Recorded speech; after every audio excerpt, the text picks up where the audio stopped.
Political junction వర్తమాన రాజకీయాలపై సమగ్ర విశ్లేషణ అందిస్తుంది. నమస్తే, వెల్కమ్ టు ఆదాన్.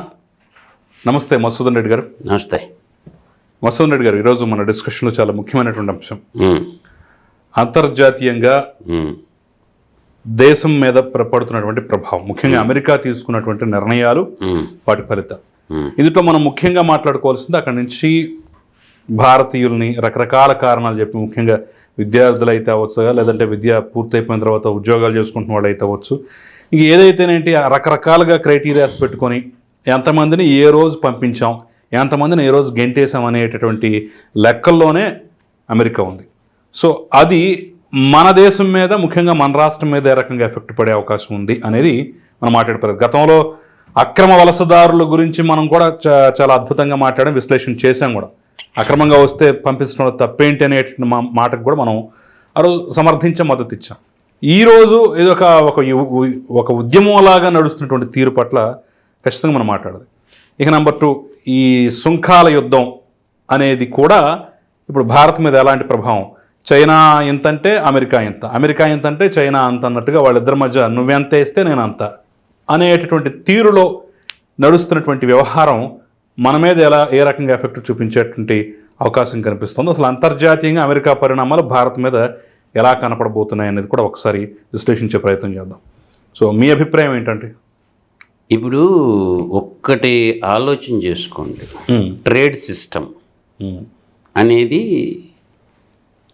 టెక్నాలజీ మీద, సైన్స్ అండ్ టెక్నాలజీ మీద ఆధారపడి ఉంటుంది. ట్రేడ్ సిస్టమ్ ఎప్పుడు కూడా ఇన్నోవేషన్ మీద ఆధారపడి ఉంటుంది. అయితే టెక్నాలజీ ఒక్కటే దేశాన్ని కాపాడద్దా అని అంటే కాదని చెప్పచ్చు. ఎందుకంటే మైగ్రేషన్ అండ్ రిఫ్యూజెస్, మైగ్రేషన్ అనేది అధిక జనాభా ఉన్న ప్రాంతాల నుంచి జనాభా తక్కువ ఉండి ఉపాధి ఎక్కువ ఉన్న ప్రాంతాలకి మైగ్రేటెడ్ అవుతారు. ఇప్పుడు సపోజు ఉపాధి అవకాశాలు లేవనుకోండి, అందరికి ఉపాధి అవకాశాలు లేకపోతే ఏం అవుద్ది, ఉపాధి ఉన్న చోటుకి మైగ్రేషన్ అవుతారు. ఎస్పెషలీ ఏంటంటే భారతదేశం, చైనా అనేవి 2 భిన్న ధృవాలు గలటువంటి దేశాలు. భారతదేశంలో భౌగోళిక స్వరూపం వేరు, చైనా యొక్క భౌగోళిక స్వరూపం వేరుగా ఉంటుంది. అంటే మన కాడికి వెనక స్వతంత్రం వచ్చిన చైనా మన కాడికి ఆర్థిక అభివృద్ధిలో ఎన్నో రెట్లు ముందుంది భారతదేశం కాడికి. ఆ దేశంలో ఉన్నటువంటి పాలకుల తీసుకున్నటువంటి నిర్ణయాలు, ఆ దేశ ప్రజల్లో ఉన్నటువంటి యుక్తి, ప్రధానమైనటువంటి యుక్తి, భారతీయుల కంటే కూడా చైనీయులు అమెరికాలో ఎక్కువ ఉంటారు. ఇది వాస్తవం. అంటే మనం ఆలోచించాల్సిన ఆలోచన విధానం ఎలా ఉండాలంటే, ఇప్పుడు మంచొచ్చుడు మన భారతీయులు చాలామందికి అక్కడ సేవలు అందించడానికి అక్కడికి మైగ్రేషన్ అయ్యారు. ఉపాధి నిమిత్తం డాక్టర్లుగా, నర్సులుగా, తర్వాత హోటల్స్ పెట్టేసి బిజినెస్ రంగంగా. రెండోది ఏంటంటే చదువుకోవటానికి కూడా చాలామంది అక్కడికి వెళ్ళిపోయి పార్ట్ టైం జాబులు చేసుకుంటా. మనకి ఎలా ఉంటుంది, భారతదేశంలో మంత్లీ వైజ్ శాలరీ ఉంటుంది, భారతదేశంలో డే వైజ్ ఉంటుంది, గ్రామీణ రూరల్ ప్రాంతాల్లో డే వైజ్ ఉంటుంది. దీన్ని ఈ దృష్టిలో పెట్టుకొని అమెరికాలో మనం బాగా సంపాదించుకోవచ్చు, అమెరికాకు పోతే మనం బాగా సెటిల్ అవ్వచ్చు అన్న ఒక ఆలోచనతోటే చదువుకోవటానికి అండ్ అమెరికాలో ఉన్నటువంటి అన్ని రాష్ట్రాల్లో భారతీయ విద్యార్థులు ఉన్నారు. ఒక నిర్ణయం తీసుకునేటప్పుడు ఏం చేయాలంటే, ఇక్కడ ఎడ్యుకేషన్ విషయం చెప్తున్నా నేను. నిర్ణయం తీసుకున్నప్పుడు అంతకుముందు విద్యార్థులు ఎవరైతే ఉన్నారో వాళ్ళకి వెసులుబాటు ఇవ్వాలి. నూతనంగా తీసుకునేటటువంటి రిక్రూట్మెంట్ వాళ్ళకి ఈ టర్మ్స్ అండ్ కండిషన్స్ పెట్టి ఆపండి. ఉన్న వాళ్ళని ఇబ్బంది పెట్టడం అంటే అది కరెక్ట్ కాదు. ఆ దేశం మీద వ్యతిరేకత అనేది ఏర్పడుతుంది. ఆల్రెడీ అమెరికా అప్పులు కుప్పగా మిగిలిపోయిందని అంటున్నారు. బ్రిటన్ కానీ అమెరికా కానీ, యూరోప్లో బ్రిటను, అమెరికా అప్పులు చాలా ఎక్కువగా ఉన్నాయి వాళ్ళు ప్రపంచాన్ని శాసించే దిశలో అయితే లేరు అనే వాదన అయితే ఉంది. రెండు, అమెరికా ఆర్థిక శక్తి మొత్తం కూడా 2 రంగాల మీద ఆధారపడి ఉంటుంది. ఒకటి cyber security, 2 defence equipment. Defence ఎక్విప్మెంట్ని అమ్ముకోకపోతే అమెరికా మనుగడ కష్టం. రెండోది ఏంటంటే సైబర్ సెక్యూరిటీ ఎక్విప్మెంట్ కూడా సాఫ్ట్వేర్ టెక్నాలజీ. దీంట్లో మనం బాగా ఆలోచించండి. భారతదేశం యొక్క డెఫిసిట్ చూడండి ఒకసారి, అమెరికా డెఫిసిట్ చూడండి. దీన్ని దృష్టిలో పెట్టుకొని ఇప్పుడు ఏంటంటే ఇంపోర్టు ఎక్స్పోర్టు అంటే కొన్ని వస్తువులు భారతదేశం నుంచి అమెరికాకు పోతాయి, అమెరికా నుంచి కొంత మనం తీసుకుంటాం. దీన్ని మనం మన పరిభాషలో ఏమంటారంటే కస్టమ్స్ సుంకాలు అంటారు. కస్టమ్స్ సుంకాలు అన్నప్పుడు ఇవాళ మీరు మా వస్తువుల మీద మీరు ఎంత కస్టమ్స్ వేస్తారో మీ వస్తువులు మేము అంతా వేస్తామని వాళ్ళు అంటున్నారు. అది ఆ దేశానికి ఉన్నటువంటి సార్వభౌమాధికారం. దాన్ని ఎవడో కాదనలేరు. నువ్వు ఇష్టం ఉంటే సప్లై చేయి, కష్టమైతే మానుకో అంటారు. అయితే ఇక్కడ ఒకటి వస్తుంది. ఇప్పుడు అన్ని ప్రాంతాల్లో అన్నీ దొరకవు. ఒక భౌగోళిక పరంగా ఒక ఏరియాలో కొన్ని దొరుకుతాయి, ఒక ఏరియాలో కొన్ని దొరకవు. అంటే ఒక ప్రాంతంలో ఇప్పుడు సపోజు మనం ఎలక్ట్రానిక్ గూడ్స్ చూసుకుందాం. భారతదేశంలోనే ద బిగ్గెస్ట్ దేశం కదా. ఈ ఎలక్ట్రానిక్స్ పరికరాలకు వచ్చేసరికి మన అన్నీ ఇంపోర్టెడే ఉంటాయి. స్వదేశంలో మ్యానుఫ్యాక్చరింగ్ గూడ్స్ ఎన్ని ఉన్నాయో ఏళ్ల మీద లెక్కెట్టవచ్చు. అంటే ఆయా దేశాలు, ఇప్పుడు మనం జపాన్ తీసుకున్నా, కొరియా కంపెనీ తీసుకున్నా, అమెరికా తీసుకున్నా, మనం వాడే సెల్ ఫోన్తో మొదలు పెడదాం, మన ముందున్న రికార్డ్ చేసే కెమెరాలతో మొదలు పెడదాం. అట్లా ఎలక్ట్రానిక్ గాడ్జెట్స్ ఏవైతే ఉన్నాయో వాటిల్లో మ్యానుఫ్యాక్చరింగ్ దాంట్లో మనం వెనకబడిపోయి ఉండామనేటటువంటి భావన మనకి బలంగా ఉంది. మోడీ గారు రాకముందు, మోడీ గారు వచ్చిన తర్వాత ఈ మేక్ ఇన్ ఇండియాలో ప్రాసెసంగా ఎంత పెద్ద కంపెనీ అయినా భారతదేశంలో ప్రొడక్షన్ చేస్తేనే మీకు మేము ఆర్డర్ ఇస్తాము అన్న భావంతో ఇప్పుడు ప్రొడక్షన్ స్టార్ట్ అవుతుంది ఇండియాలో. అన్ని ప్రాంతాల్లో, గుజరాత్ తీరరేఖ ప్రాంతంలో కావచ్చు, తమిళనాడు తీరరేఖ ప్రాంతం కావచ్చు, కర్ణాటక తీరరేఖ ప్రాంతం కావచ్చు, ఆంధ్రప్రదేశ్, ఒడిశా, అటు వెస్ట్ బెంగాల్. మీరు ఏ ప్రొడక్ట్ అయినా భారతదేశ మార్కెట్ కావాలా అనుకుంటే మా దేశంలో మ్యానుఫ్యాక్చరింగ్ పెట్టాలా అన్న ఒక పక్కా నిబంధన అనేది ఏర్పాటు చేసింది. ఇప్పుడు టెస్లా కంపెనీ కూడా అమెరికాలో టెస్లా కంపెనీ ఉంది. ఇవాళ బిగ్ మార్కెట్ భారతదేశం మార్కెట్ ఉంది. ఆ టెస్లా కారు భారతదేశంలో అమ్మాలా అంటే ఎలక్ట్రికల్ కారు టెస్లా మీద అందరికి మోజున్నది. ఈ మధ్య యూరప్ దేశాల్లో కూడా రోజు రోజుకి పడిపోయినాయి కార్లు. బిగ్ మార్కెట్ ఎక్కడ ఉంటుంది? ప్రజలు ఎక్కువ మంది ఉన్న చోట బిగ్ మార్కెట్ ఉంటుంది. ఇప్పుడు ఆ కారు, అమెరికా కారు భారతదేశంలో అమ్మాలంటే ఏం చేయాలా? టెస్లా మ్యానుఫ్యాక్చరింగ్ యూనిట్ పెట్టాలా? లేదు, బలవంతంగా మాకు మార్కెట్ ఇవ్వండి, లేకపోతే మీ భారతీయుల్ని మేము ఇబ్బంది పెడతాము అంటే భావంలోకి ట్రంప్ తీసుకుపోతున్నాడు. ఇప్పుడు మీకు బాగా అర్థమవుతుంది. ట్రంప్ చేస్తుంది ఏంటంటే మా దేశంలోనే మ్యానుఫ్యాక్చరింగ్ అవుతాయి, మీ దేశ మార్కెట్ మాకు ఇవ్వాలని బెదిరిస్తుండే ఒక రకంగా భారతదేశాన్ని. మీ భారతీయుల్ని మేము ఇబ్బంది పెడతాం. అటువంటి అప్పుడు ఏం చేయాలంటే, సరే గతంలో ఉన్న ట్రేడ్ పాలసీలో చాలా ఒడంబికలు ఉంటాయి, కొంత టైం బాండ్ ఇవ్వాలి. ఎవరిని ఇబ్బంది పెడతావు అంటే ఇక్కడ మనం ఒకటి ఆలోచన చేసుకోవాల్సింది, హ్యూమన్ రైట్స్ వైలేషన్స్ అవుతాయి అన్నమాట. దీన్ని దేని కిందకు వస్తాయి? హ్యూమన్ రైట్ వైలేషన్ కిందకు వస్తుంది అన్నమాట. ప్రపంచం ఎదుర్కొంటున్నటువంటి ఒక 9 వైలేషన్స్లో అమెరికా ఈ 9 చేస్తుందా లేదా అనే దాన్ని గురించి కూడా ప్రపంచ దేశాలు వాచ్ చేస్తూ ఉంటాయి. ఒకటి migration and refugees, 2 disinformation and cyber security, 3 food security, 4 gender equality, 5 climate change, 6 poverty and inequality, 7 global health crisis, 8 human right violations, 9 వచ్చి కాన్ఫ్లిక్ట్స్ అండ్ డిస్ప్లేస్మెంట్. ఈ 9 సమస్యల మీద అమెరికాకి సమస్యలు లేవా? ఇవాళ ఒక రకంగా చెప్పాలంటే ఆఫ్రికా ఖండాలకి గ్రీన్ ట్యాక్స్ కట్టాలి ప్రపంచ దేశాలన్నీ. ఇవాళ ప్రపంచానికి ఆక్సిజన్ ప్రొడ్యూస్ చేస్తున్నది ఎవరు? 54 దేశాలైనటువంటి ఆఫ్రికా ఖండాల్లో అడవులు ఉండబట్టి ఈ ప్రపంచం గ్లోబల్ వార్మింగ్, క్లైమేట్ చేంజ్ అంటాం కదా, ఈ క్లైమేట్ చేంజ్లో కూడా ప్రపంచానికి ఆక్సిజన్ అందిస్తున్న దేశాలు ఏంటి? ఆఫ్రికా దేశాలే కదా. కాబట్టి ఇండస్ట్రియలైజేషన్ ఎక్కువగా చేసేసి కర్బన ఉద్గారాలని ఎక్కువగా ప్రపంచం మీద వదిలేసిన దేశం ఏది? అది కూడా అమెరికానే కదా. అందువల్ల ఏంటంటే ఇన్నోవేషన్ థాట్స్ పెట్టుకొని అణుబాంబులేసి నగరాలను నాశనం చేసేసి తద్వారా క్లైమేట్ దాన్ని అంటే ఇప్పుడు WTO వరల్డ్ ట్రేడ్ ఆర్గనైజేషన్లో ఒక నామ్స్ని బిల్డప్ చేసుకోవాలి. ప్రపంచ దేశాల ఐక్యరాజ్య సమితి ఎట్టయితే ఉందో, యునైటెడ్ నేషన్స్ అంటాం కదా, అట్లా ఐక్యరాజ్య సమితి భద్రతా మండలి ఒకటి ఉంది కదా, ప్రపంచం ఒక దేశం మీద ఇంకొక దేశం దాడి చేయకూడదని చెప్పి ఇలా నామ్స్ ఉండేవి కదా.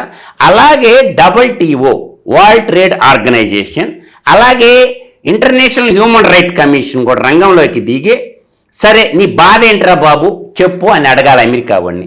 ఇప్పుడు మనం అనుకుందాం మా గూడ్స్కి ఇంత అంట, కొన్ని భారతదేశంలో ఉత్పత్తి అయ్యేటటువంటి అమెరికాలో ఉత్పత్తి కావు కదా, వాటికి నువ్వు ఎలా ధర నిర్ణయిస్తావు నాకు చెప్పండి.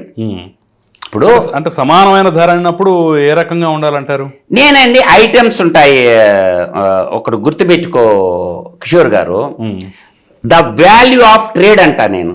WTO world trade organization America నుంచి భారతదేశం ఎంత ఇంపోర్ట్ చేసుకుంది వాల్యూ ఆఫ్ గూడ్స్, అంతే వాల్యూ ఆఫ్ గూడ్స్ అమెరికాకి ఎక్స్పోర్ట్ చేస్తుందా భారతదేశం. సో ఓవరాల్గా నువ్వు ఇంపోర్ట్ చేసేటటువంటి గూడ్స్ ఎక్స్పోర్ట్ చేసే goods EXIM, import and export. EXIM అంటే ఎక్స్పోర్ట్ అండ్ ఇంపోర్ట్. అమెరికా నుంచి మనం తీసుకుంటుండేది ఏముంది, మన దేశం నుంచి అమెరికా తీసుకుంటుండే రెండు ఈక్వల్గా ఉండయా లేవా, ఇది ఫస్ట్ ఆలోచన చేసుకోవాలి. వాళ్ళకి అవసరం ఉందా లేదా, ఇది కూడా అంటే అవసరం ఉన్నా లేకపోయినా మీరు కొనాలా అని అంటే అది ఎట్ట కుదరుతుంది. డిఫెన్స్ సెక్టార్ ఉంది, వాడు బెదిపెట్టేది ఏంటంటే అక్కడ ఉన్నటువంటి మారణాయుధాలు అమెరికాలో ఉన్నటువంటి డిఫెన్స్ సెక్టార్ని బలవంతంగా భారతదేశంలో కొనాలా అంటారు. ఆ డిఫెన్స్ కంపెనీని ఇక్కడ పెట్టి ఇక్కడ ఉత్పత్తి చేయండి మేము కొంటామని ఇండియా అంటది. కాబట్టి ఈ డిఫెన్స్కు సంబంధించినటువంటి ట్రేడ్లో భారతదేశం ఏంటంటే ఒక అమెరికా మీద ఆధారపడకుండా రష్యా వాళ్ళతో మాట్లాడుకుంటున్నారు, కొంత టెక్నాలజీ వల్ల ఇజ్రాయెల్ తోటి కొంత టెక్నాలజీ మనోళ్ళు తీసుకుంటున్నారు. ప్రపంచంలో ఉన్నటువంటి అన్ని దేశాల్లో అడ్వాన్స్ టెక్నాలజీ ఎక్కడ ఉంటే అక్కడి నుంచి తీసుకుంటారు. కానీ అంతా మేమేమి ఇస్తామంటే దాన్ని ఏమంటారు, దౌర్జన్యం అంటారు. అదేవిధంగా ఇప్పుడు ఏంటంటే ట్రేడ్ అంతా డాలర్లో చేయాలంటారు. ఎందుకు చేయాలి అమెరికా డాలర్తో? ఎవడు కరెన్సీ వాడు డెవలప్ చేసుకుంటే నీకు వచ్చే నష్టం ఏంటి? ఇప్పుడు చైనా వాళ్ళు ఉన్నారు, వాళ్ళ కరెన్సీతో వాళ్ళు వ్యాపారం చేసుకుంటారు. నీ డాలర్తో ఎందుకు చేయాలి వ్యాపారం చెప్పు? ఇండియన్ రూపీతో నువ్వు ఎందుకు చేయవు వ్యాపారం? అంటే ఇక్కడ బాగా ఇవాళ 40 దేశాలు భారతదేశంతో రూపాయితో మేము ట్రేడ్ చేస్తామని ఒప్పుకున్నారు. ఇప్పుడు అమెరికా వాళ్ళు అమెరికా డాలర్తో మనం ఎందుకు చేయాలా అంటే డాలర్ శాసించాలా ప్రపంచాన్ని అనుకుంటే చైనా వాడు ఒప్పుకోవటంలా, ఇండియా వాళ్ళు ఒప్పుకోవటంలా. చైనాకి ఇండియాకి పోయేది ఏముండదు. కాకపోతే ఎంతమందిని ఇబ్బంది పెడతావు? ఒక 2 కోట్ల మంది. భారతదేశ జనాభా ఎంత? 145 కోట్ల మంది. ప్రపంచంలో అత్యధిక జనాభా ఉన్నది. ఈ చైనా వాడిది ఈ అమెరికా వాళ్ళు రెండు కూడా డ్రాగన్ కంట్రీ కానీ వాళ్ళు కానీ వాళ్ళ స్ట్రాటజీస్ ఎలా ఉంటాయి అంటే ఇంటర్నల్ స్ట్రాటజీస్. బంగ్లాదేశ్ గవర్నమెంట్ని కూల్చింది ఎవరు? అమెరికా వాళ్ళు. భారతదేశంతో మంచిగా షేక్ హ్యాండ్ ఇచ్చి మంచి ఫ్రెండ్ లాగా చూస్తారు, కానీ పక్కలో బల్యం తయారు చేసి పెడతారు. కొంతకాలం ఎవరిని బల్యం చేసి పెట్టిండు? పాకిస్తాన్ వాడికి అన్ని సహాయ సహకారాలు అందించింది ఎవరు? వాడిని మన మీద కుసిగొల్పింది ఎవరు? అమెరికా వాడే కదా. మనతో బాగుంటాడు, వాడితో బాగుంటాడు. వాడికి ఇవ్వాల్సిన అన్నించి భారతదేశంలో అన్రెస్ట్ అనేది క్రియేట్ చేస్తాడనమాట. ఇవాళ అదే పని ఏం చేస్తున్నాడంటే ఇప్పుడు చైనా వాడు చేస్తున్నాడు. ప్రపంచంలో ఎవడికి అవసరం ఉందో వాడికి అందరికి డబ్బులు ఇస్తుండవు, వాడికి ఏమేం కావాలో అన్నీ ఇస్తుండవు. చివరికి నాకు ఉండటానికి ఒక ప్లేస్ ఇవ్వమని అడుగుతుండు. ఒక ఈస్ట్ ఇండియా కంపెనీ లాగా ఈరోజు చైనా కంట్రీ అన్ని దేశాల మీద పంజా విసురుతుంది. అట్లాగే ఇవాళ చైనా వర్సెస్ అమెరికా మధ్య వార్ జరుగుతున్నప్పుడు ఇక్కడ పాపులేషన్ ఎక్కువ ఉన్నటువంటి దేశాలు ఏవి? India and China. ఈ 2 దేశాలతో పాటు రష్యా, ఆసియా కంట్రీలు అయినటువంటి ఈ 3 ఏకోన్మెత మీదకి వచ్చిందనుకో యూరోప్ దేశాలు ఏం చేయలేవు. ఇవాళ ఏంటంటే యూరప్ దేశాలు కూడా బాయ్కాట్ చేసే స్థితికి వస్తుంది అమెరికా. ఎందుకంటే అమెరికాలో ఉండే ప్రజలే తిరుగుబాటు చేస్తున్నారు, నువ్వు దిగిపో మాకొద్దు అంటున్నారు అమెరికాలో ఉండే ప్రజలే. అందువల్ల అమెరికాలో ప్రతి రాష్ట్రంలో ట్రంప్ మీద ఏదో కోర్టులో కేసు ఫైల్ చేస్తున్నారు. అక్కడ ఉన్న యూనివర్సిటీ విద్యార్థులు ఏదో ఒక 50 రాష్ట్రాల్లో ఏదో ఒక రాష్ట్రంలో మనకి ఇంటర్నేషనల్ ఇష్యూస్ పెద్దగా అక్కడ టెలికాస్ట్ కావటం లేదు, కానీ బాగా ఎడ్యుకేటెడ్స్కి అయితే తప్ప రోజు 10 కేసులు 20 కేసులు ట్రంప్ మీద నమోదు అవుతాయి, ట్రంప్ గవర్నమెంట్కి అగెనెస్ట్గా. అంటే మన కోర్టులు లాగా ఉండవు. అమెరికాలో కోర్టులు ఫెడరల్ సిస్టంలో ఏమవుతుందంటే కోర్టులు జడ్జిమెంట్ ఇచ్చేస్తాయి.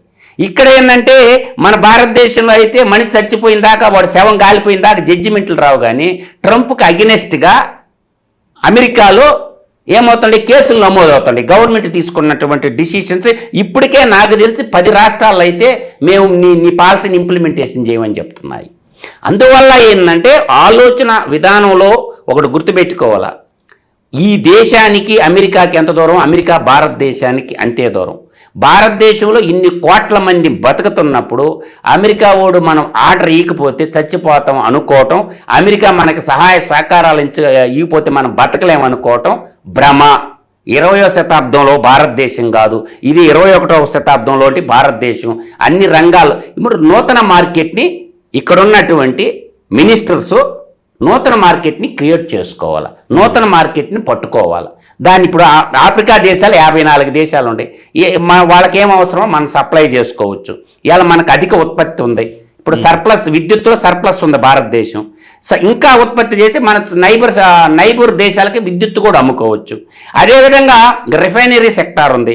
ఇవాళ రిఫైనరీ సెక్టార్లో ఇప్పుడు శ్రీలంకకి పెద్దగా రిఫైనరీస్ లేవు, బంగ్లాదేశ్కి రిఫైనరీస్ లేవు, క్రూడ్ ఆయిల్ తయారు చేసుకునే శక్తి వాడి దగ్గర లేదు. మనం ఏం చేస్తాం, శుద్ధి చేసి వాళ్ళకి అమ్ముకుంటాం. శుద్ధి చేసిన క్రూడ్ ఆయిల్ తర్వాత ఎయిర్ ఫ్యూయల్స్ ఇవి అమ్ముకోవచ్చు. అంటే భారతదేశం కూడా ఏం చేయాలంటే నూతన ఐడియాలజీతో ముందుకెళ్ళిపోవాలి. ఇవాళ క్రూడ్ ఆయిల్ కొంటున్నాం, దాన్ని డీజిల్ గాను పెట్రోల్ గాను వాళ్ళు గ్యాసోలిన్ అంటారు పెట్రోల్ని, అట్లా మనం శుద్ధి చేసి డైరెక్ట్గా మనం ఎక్స్పోర్ట్ చేసుకోవటం జరుగుద్ది. అట్లా ఏంటంటే విభిన్నంగా ఆలోచిస్తే భారతదేశం భౌగోళికంగా కాబట్టినంత భూభాగం ఉంది, అన్ని వనరులు ఉన్నాయి, పనిచేసేటటువంటి బుద్ధిజీవులు ఉన్నారు, అంటే యువశక్తి అధికంగా ఉంది భారతదేశంలో. కాబట్టి పనిచేసేటటువంటి మనుషులు లేకపోతే అమెరికా ఏం చేయగలదు నాకు చెప్పండి. ఇవాళ భారతీయులు తీసుకోరు, ఇంకో దేశం వాళ్ళు అయితే తీసుకోవాలిగా. అందువల్ల ఏంటంటే ఇంకో మార్కెట్ ఏదైతే ఉంది, ఇవాళ జపాన్ చూడండి, ప్రపంచ మార్కెట్లన్నింటినీ ఇవాళ బుల్లెట్ ట్రైను 2 ట్రైన్లు భారతదేశానికి జపాన్ వాడు ఫ్రీగా ఎందుకు ఇస్తుండు, వాడికి ఆ డబ్బులు అధికమే ఇస్తుండు అనుకుంటాడు, టెక్నాలజీని రుచి చూపిస్తుండు. జియో ఫోనుడు ఫ్రీగా సెల్ ఫోన్లు ఇచ్చిండు కదా, తర్వాత ఏం చేసిండు బిఎస్ఎన్ఎల్ని చంపేసిండు. ఇవాళ వాడు ఎంత చెప్తే అంత పెట్టి కొంటుండగా వాడి యొక్క క్వాలిటీని వాడి యొక్క టైం బాండ్ని క్వాలిటీని మన ప్రొవైడ్ చేస్తాడు జపానోడు. ఇదిగో మాకు బుల్లెట్ ట్రైను ఇవాళ మనకి ఎక్కడ పోతుంది బుల్లెట్ ట్రైను, అహ్మదాబాద్ నుంచి బొంబాయికి 2 గంటల్లో వచ్చేస్తుంది. అంటే ఫ్లైట్ కంటే ఫాస్ట్గా వచ్చేస్తుంది. అక్కడ ఎంప్లాయీస్ వచ్చి ఆయన పోవటానికి బుల్లెట్ ట్రైన్. అప్పుడు ఈ 2 బాగా పనిచేసి ఆ ట్రాక్ బాగుందంటే భారతదేశం అంతా మార్కెట్ ఆయనకు వస్తుందిగా. ఇప్పుడు మనకి వందే భారత్ రైలు ఉంది, వందే భారత్ రైలు ఎవడో ఒక ఇతర దేశాలకు ఇవ్వాలనుకుంటే 100-120 కోట్లతో భారతీయుడే తయారు చేసిండుగా. అంటే వందే భారత్ రైలు టెక్నాలజీ ఒక ఇంజనీరు తమిళనాడు ఇంజనీర్ తయారు చేసిండా లేదా, అది 180 కిలోమీటర్ల స్పీడ్ అనమాట. అంటే టెక్నాలజీని అప్గ్రేడ్ చేసుకోకుండా, నేను ఇంకో మాట కూడా చెప్తాను మీరు బాగా గుర్తుపెట్టుకోండి, టెక్నాలజీ ఒక్కటే దేశాన్ని నడిపియదు. రెండోది ఎనీ కైండ్ ఆఫ్ ప్రొడక్ట్ గుర్తుపెట్టుకోండి మీరు, మనుషులు లేకుండా టెక్నాలజీ చేసుకొని ఏం చేస్తావు నాకు చెప్పు. షూ తయారు చేస్తావు, కొన్ని కోట్లు నువ్వు తయారు చేసినావు, అవి వేసుకునే వాళ్ళు లేకపోతే నువ్వు చేసుకొని ఏం చేస్తావు నాకు చెప్పండి. క్లాత్ ఉంటుంది, క్లాత్ సెక్టార్ ఉంటుంది, ఆ బట్టలు వేసుకునే వాళ్ళు లేకపోతే నువ్వు తయారు చేసుకొని ఏం చేసుకుంటావు. కాబట్టి జనాభా లేనిది వ్యాపారం ఉండనే ఉండదు. అందువల్ల ఫ్యాబ్రిక్స్ తీస్తుంటాం మనం, ఫ్యాబ్రిక్ సెక్టార్ తీసుకోండి, హైదరాబాద్ చుట్టూ తిరగండి అందరూ కూడా ఫ్యాబ్రిక్, అవన్నీ అమెరికాలో తయారైనయా, మొత్తం ఫ్యాబ్రిక్ అంతా బంగ్లాదేశ్లో తయారవుతుంది. ప్రపంచ చీపెస్ట్ లేబర్ ఆడ దొరకద్దు కాబట్టి టెక్నాలజీ ఆడ అక్కడ తయారు చేసి ప్రపంచం అంతా వాడు అమ్ముకుంటాడు. వాడు ఏం చేయడు, టెక్నాలజీ ప్రొవైడ్ చేస్తాడు. చీప్ లేబర్ ఉండే చోట అక్కడ ఉత్పత్తి చేస్తారు, ఆ ఉత్పత్తులన్నీ ప్రపంచం అంతా మనకు యుఎస్ పోలో అని రకరకాల బ్రాండ్లు అవపడతాయి హైదరాబాద్లో, అవన్నీ అమెరికాలో తయారైనాయి అనుకుంటారు అందరూ. కానే కాదు, అవి మొత్తం బంగ్లాదేశ్లో మ్యానుఫ్యాక్చరింగ్ అయినాయి. బంగ్లాదేశ్లో మ్యానుఫ్యాక్చరింగ్ అని కార్గో ద్వారా ఇండియాలో అన్ని రాష్ట్ర టౌన్లో మనం కొంటా ఉంటాం. ఒకసారి వాడు ఉత్పత్తులు ప్రొడక్షన్ కొనటం మానేసింది అనుకో భారతదేశం, ఇంత పెద్ద మార్కెట్ ఎక్కడి నుంచి తెచ్చుకుంటాడు? కాబట్టి భారతదేశం కూడా ఆలోచన చేయాల్సింది ఏంటంటే అమెరికా మార్కెట్ లేకపోతే కొంపలేం కావు. అమెరికా లేనప్పుడు భారతదేశం సర్వసత్తాక రాజ్యంగా బ్రహ్మాండంగా బతికింది. అమెరికా ఉన్నా ఒకటే, ఊడినా ఒకటే, ఏం అవసరం ఏమి లే. అమెరికాతో అంత పూసుకొని సప్త సముద్రాలు దాటిపోయి బతకాల్సిన దౌర్భాగ్యం భారతదేశానికి ఎప్పుడు లేదు. భారతదేశ జనాభాలో అమెరికాలో ఉండే జనాభా 1.5%. కాబట్టి ఆ 1.5% కోసము భారతదేశం సువిశాలంగా 203 దేశాలు ఉన్నాయి ప్రపంచంలో. మన దగ్గర ఉండే ఉత్పత్తులన్నింటినీ ప్రపంచ దేశాలకు ఇచ్చేసి అంత అమెరికా కాడికి అడ్వాన్స్డ్ టెక్నాలజీ గల వెపన్స్ రష్యాలో ఉండి, రష్యాకి మనకి మంచి ఫ్రెండ్షిప్పే ఉంది. ఇవాళ జపాన్కి మనకి మంచి ఫ్రెండ్షిప్పే ఉంది. ఇప్పుడు కలిసి వచ్చే ఓడితో కాపురం చేయాలి, కానీ నేను కాపురం చేయని పోరా అనేటంటే మొదటి భాషలో చెప్తున్నా నేను. కలిసి వచ్చేవాడిని కలుపుకొని పోవాలా. యూరోప్లో ఇంకా ఇవాళ జర్మనీ ఉంది, టెక్నాలజీ బ్రహ్మాండంగా ఉంటుంది. జర్మనీ కూడా ఏమన్నా మనకి శత్రువు అయింది. అందువల్ల జర్మనీతో మాట్లాడుకొని టెక్నాలజీ తీసుకోవచ్చు, ఫ్రాన్స్తో మాట్లాడుకొని మనం టెక్నాలజీ తీసుకోవచ్చు, మనం ఇటలీతో మాట్లాడుకొని యూరోప్ దేశాల్లో టెక్నాలజీ మనం ఫార్వర్డ్ తీసుకోవచ్చు. ప్రపంచ దేశాలందరికీ అమెరికా శత్రువు కాబోతుంది. ప్రపంచ దేశాలన్నిటికీ కూడా అమెరికా శత్రువుగా మిగిలిపోతుంది. అమెరికాను చూసి పెద్ద పులిని చూసి వాతలు పెట్టుకున్నాడు. పెద్ద పులి కాదు, పాడు కాదు. వాడు అణ్వాయుధాలు కానీ అమ్ముకోకపోతే వాడు సినిమా చినిగిపోద్ది. కాబట్టి దూసుకొస్తుంది.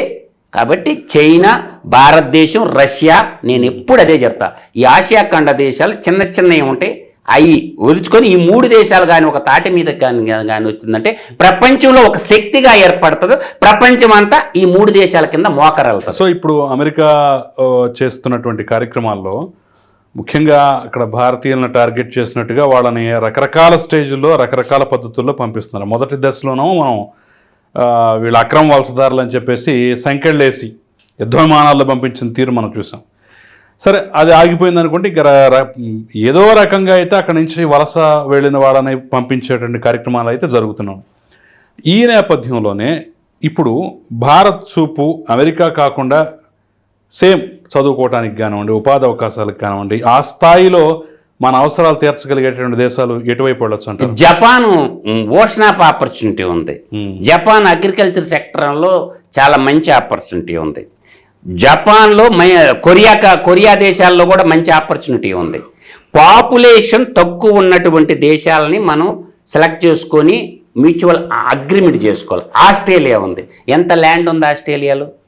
ఆ ఆస్ట్రేలియాలో ఉండేటటువంటి ల్యాండ్ని చూసినా ఆస్ట్రేలియాలో ఉండేటటువంటి మ్యాన్ పవర్ చాలా తక్కువ ఆస్ట్రేలియాలో. ఆస్ట్రేలియా లాంటి దేశంతో మాట్లాడుకొని ఆ దేశంతో భారతదేశంతో ఒక ఒప్పందం చేసుకుని కాబట్టినంత భూభాగం ఉంది. 7 నుంచి 10 కోట్ల మందిని ఆస్ట్రేలియాకి పంపించిన అంత భూభాగం ఖాళీగా పడిపోయి ఉంది. దాన్ని అక్కడ ఉన్నటువంటి భూమిని ఏ విధంగా మనం అగ్రికల్చర్ రంగంగా ఏ విధంగా బాగు చేసుకోవచ్చు అనేది చూసుకొని పరిశ్రమలు ఆస్ట్రేలియాలో అయితే ఓషన్ ఆఫ్ ఆపర్చునిటీస్ ఉన్నాయి. చాలామంది అమెరికాని వదిలేసి ఆస్ట్రేలియాకి వెళ్ళిపోతున్నారు ఈ మధ్య. మనోళ్ళు చాలామంది పోలాండ్లో ఉన్నారు, మనోళ్ళు చాలామంది ఈ మధ్య ఇటలీ పోతున్నారు. అమెరికా ఒక్కటే కాదు కదా, అమెరికా మొత్తం ఆర్థిక సామ్రాజ్యం ఎంత ఉంది, ప్రపంచం WTO ట్రేడ్ ఎంత ఉంది. WTO ట్రేడ్లో అమెరికా వాటా పర్సంటేజ్ ఎంత ఒక్కసారి ఊహించుకోండి మీలాంటి జర్నలిస్టులు. అమెరికా మొత్తము జీడిపి ఎంత, ప్రపంచం జీడిపి ఎంత, ఇది క్యాలిక్యులేషన్ చేసుకుంటూ మనకి తేట తెల్లం అయిపోద్ది. దాన్ని ఒక్కదాన్నే కాకపోతే ఏంటంటే అన్ని దేశాల్లో అంట్రస్ట్ ఇప్పుడు ఏం చేస్తున్నాడు, చైనాకి తైవాన్ని పెట్టిండు అడ్డం, అర్థమవుతుందా? అదే కదా ఇబ్బంది వస్తుండేది. భారతదేశాన్ని పక్కలో బల్లిని చేశాడు, బంగ్లాదేశ్ని చేసి పెట్టాడు. అట రష్యాకి ఎవని చేసి పెట్టాడు, ఉక్రెయిన్ చేసి పెట్టాడు. గిల్లతడు గిచ్చుకుంటాడు. ఇవాళ ఇరాన్ యుద్ధం చేస్తా, ఎన్ని దేశాల మీద యుద్ధం చేస్తావు? ఆఫ్ఘనిస్తాన్లో యుద్ధం చేసి ఏమైంది నీ పరిస్థితి? ఏమన్నా ఆపగలిగినావా? ఆఫ్ఘనిస్తాన్ చేసి చేసి చేసి చేసి చివరికి అన్నీ వదిలేసుకొని పోయిందనమాట. అందువల్ల ఏంటంటే ఏదన్నా మంచితనంతో సాధించాలే తప్ప మూర్ఖంగా పోతే వాళ్ళకే నష్టం. కాబట్టి మన వాళ్ళు కూడా అర్థం చేసుకొని అమెరికాలో ఉండేవాళ్ళు కూడా మెల్లమెల్లగా స్వదేశానికి రావటం బెస్ట్. ప్రపంచం సుషి విశాలంగా ఉంది, గ్లోబు అంతా ఒకటి అయినప్పుడు మీరు బయటకు వచ్చేసేయండి, ఏం కష్టం లేదు. వాడికి అవసరం అవద్దు. ఇప్పుడు కరోనా వ్యాక్సిన్ యానికి ఎత్తుకోపోయినావు నువ్వు? ఆ రోజు భారతదేశం ఈగిపోతే నీ అమెరికా వాళ్ళు అందరూ చచ్చేవాళ్ళుగా. ఇప్పుడు కరోనా వ్యాక్సిన్ మన భారతదేశం నుంచే కదా మనం సప్లై చేసినాంగా. అంటే వాళ్ళ అవసరాలు మనకుంటాయి, మన అవసరాలు వాళ్ళకుంటాయి. ఇలా హైదరాబాద్లో మెడికల్ టూరిజం ఏ విధంగా డెవలప్ అయింది. ఆఫ్రికా వాళ్ళు ఎంతమంది హైదరాబాద్లో ఉన్నటువంటి అపోలో హాస్పిటల్కి వచ్చి వైద్యం చేసుకోవటం లేదు. చీపెస్ట్ వైద్యం అమెరికా కాడికి చీపెస్ట్గా దొరుకుతున్న వైద్యం ఎక్కడ దొరుకుతుంది? మన ఇండియాలో దొరుకుతుంది. మన హైదరాబాదు, బొంబాయి లాంటి మహానగరాల్లో చీపెస్ట్ మెడికల్ టూరిజం డెవలప్ అవుతుందిగా. అంటే ఏదన్నా సరే దేశాలని ఈక్వాలిటీ అంటారు చూసిన, ఈక్వల్ జస్టిస్ని మనతోటే పోటీ పడే విధంగా తయారు చేయాలి. కానీ వాళ్ళు పేదరికంలో ఉంటే వాళ్ళ మీద మనం బతకడం, వాళ్ళ డబ్బులు వాళ్ళు బెదిరించి లాక్కుందాం అంటే కుదరదు. ఇది మాత్రం మీరు అర్థం చేసుకోండి. అమెరికాలో ఉండే భారతీయుల సంఖ్య ఎంత? భారతదేశ జనాభాలో 1.5% కూడా ఉండరు. 1.1, 1.2% ఉంటారు టోటల్ పాపులేషన్తో కంపేర్ చేసుకుంటే. కాకపోతే అంటే భారత ప్రభుత్వాన్ని బెదిరించి డిఫెన్స్ ఆర్డర్లు తీసుకోవాలన్నదే వాడి యొక్క లక్ష్యం. కాబట్టి భయపడాల్సిన అవసరం లేదు. భారత ప్రభుత్వం ఇన్ని లక్షల కోట్లు బడ్జెట్ పెడుతుంది. వాళ్ళకి అక్కడ ఉండేటటువంటి ఇప్పుడు యూనివర్సిటీలో చదివే పిల్లలు ఉంటారు, ఫీజులు కట్టడానికి తల్లిదండ్రులు ఇబ్బంది పడుతుంటారు. అందరైతే అలా ఉండరుగా. ఆ ఇబ్బంది పడే పిల్లలకు భారత ప్రభుత్వం మనకి లోన్ ఉంటుంది కదా, అది ప్రొవైడ్ చేయండి. వాళ్ళు అదేంటి బయట పని చేయొద్దు అంటున్నారు. వాళ్ళకి చదువుగా అయ్యే ఖర్చులు భారతదేశం ప్రభుత్వం పెట్టుకోమంటుండ. ఇప్పుడు హ్యూమన్ హెచ్ఆర్ఏ మినిస్టర్ ఉంటాడు కదా, పోయి బాబు అప్లికేషన్ పెట్టండి, మీకు ఏమైనా ఆర్థిక ఇబ్బందులు ఉంటే ప్రభుత్వం తరపున ఇవ్వండి, భవిష్యత్తులో అబ్బాయి జాబ్ చేసి రీపేమెంట్ చేసే విధంగా ఎడ్యుకేషన్ లోన్ ప్రొవైడ్ చేయండి. వాళ్ళకి ఆలోచన అర్థమవుతుంది. యూనివర్సిటీలో పిల్లోళ్ళు పార్ట్ టైం చేసుకుంటున్నారు. కిషోర్ గారు వాళ్ళు ఏదో తల్లిదండ్రులు అమెరికాకు పోతే బాగుపడతారని కోటి కలలు కన్నారు. ఆ కళలో చిదిమేయకుండా అక్కడ ఉన్న పిల్లల దగ్గర బయోడేటా తీసుకొని, వాళ్ళ ఆర్థిక స్థితిని తీసుకొని, ఫైనాన్షియల్ స్టేటస్ రిపోర్ట్ తీసుకొని ప్రభుత్వమే బడ్జెట్లో కొంత కేటాయించి యూనివర్సిటీలకు కట్టండి. వాడు ఫుడ్కి ఎంత అవసరం అవుద్ది, వాడికి డైలీ ఎక్స్పెండిచర్ మొత్తం ప్రభుత్వం భరాయించి వాడు చదువు అయిపోయిన తర్వాత తిరిగి వాడు జాబ్ చేసినాక ఒక టైం బాండ్, ఇప్పుడు మీకు విద్యా పథకం ఉంటుంది, మీరు బాగా గుర్తుపెట్టుకోండి, టైం బాండ్ ఉంటుంది కదా, తిరిగి చెల్లించుకోవటం. ఆర్థికంగా చితికిపోయే కుటుంబాలకు ప్రభుత్వం అండగా ఉంటే విద్యా సమస్యలు తీరిపోతాయి బయటికి. అదే కదా, ఇంకేముంది చెప్పండి నాకు. చదువుకోవటానికి పోయాడు, ఆర్థికంగా ఇబ్బంది పడిపోతుంటారు. వాళ్ళు ఆడుకోవటానికి కేంద్ర ప్రభుత్వం భారత బడ్జెట్లో నాకు తెలిసి 1% కూడా ఉంటుంది, 0.5% ఉంటుంది మన ఎకనామిక్లో. అది ఒకటి చేస్తే సెటరేట్ అయిపోద్ది. రెండోది చదువు అయిపోయిన తర్వాత అక్కడే ఉండి దొంగ వేషాలు ఉండే, దొంగ వేషాలతో పోయిన వాళ్ళు ఉంటారు, సరైన పాస్పోర్ట్ లేదంటారు. ఇమిగ్రేషన్ డిపార్ట్మెంట్ని, అమెరికాలో ఉండే ఇమిగ్రేషన్ డిపార్ట్మెంట్ 2 కోఆర్డినేషన్ చేసుకొని వాళ్ళకందరికీ దొంగ పాస్పోర్ట్ల మీద ఎవడన్నా పోయిందనుకో, వాడు పాస్పోర్ట్ క్రియేట్ చేయండి, అక్కడ అధికారులతో మాట్లాడి వేషాన్ని కోఆర్డినేషన్, కోఆపరేషన్ ఒక టీం లాగా పనిచేస్తే ఇబ్బందులన్నీ తొలగిపోతాయి అన్నమాట. అది కాకుండా మనం ఏదో సాధించదాము, మనం ఏదో దోసుకొచ్చుకుందాము అని పోయిన వాళ్ళని, ఇల్లీగల్ మైగ్రెంట్స్ని మనం కూడా క్షమించాల్సిన అవసరం లేదు. ఇల్లీగల్గా మన భారతదేశంలోకి వస్తే మనం ఉంటామా? ఇవాళ రోహింగ్యాలు భారతదేశంకి వస్తే ఓరుకుంటామా? బంగ్లాదేశీయులు వస్తే ఓరుకుంటామా? పాకిస్తానీలు భారతదేశంలోకి వస్తే అంటే దేశ రక్షణకు కూడా, అంతర్గత రక్షణకు కూడా కొన్ని హద్దులు ఉంటాయి. కాబట్టి ఇల్లీగల్ మైగ్రెంట్స్ భారతీయులు ఎవరన్నా ఉంటే ప్రభుత్వమే ఇనిషియేట్ చేసుకుని భారతదేశం నుంచి ఎవరన్నా పోయి ఉంటే వాళ్ళ డేటా సేకరించుకొని తద్వారా మనమే ఇవ్వాలి ప్రభుత్వానికి. వీళ్ళు మన భారతీయులు ఇలా వచ్చున్నారు, అమెరికాలో ఉన్నారు కాబట్టి వాళ్ళకి మేము ప్రొవైడ్ చేస్తాం, మాకు పంపించండి. ఇల్లీగల్ మైగ్రెంట్స్ని మొత్తాన్ని ముందు వెనక్కి తీసుకురండి.